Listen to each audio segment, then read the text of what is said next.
ก้อยหัวบน2ตัวเป็นก้อยหัวบนหมดตอนนี้ไก่นมยังบ่ทันได้เสร็จยังบ่ทันได้คัด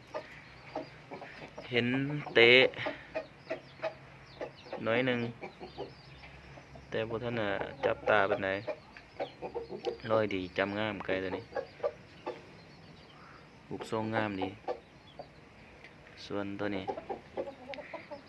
นกปลาเดียวตัวนี้ กัดดีตีเจ็บคู่เกิดตีกิน3 ไก่ละแต่ว่าตัวนี้มันบ่สมบูรณ์ปานใดก็ได้กำลังฝืนพร้อมไล่แข้ง3 ยกไว้ที่มักไก่ที่ว่ากัดหัวบนเนาะตีเจ็บๆทักมาได้เด้อ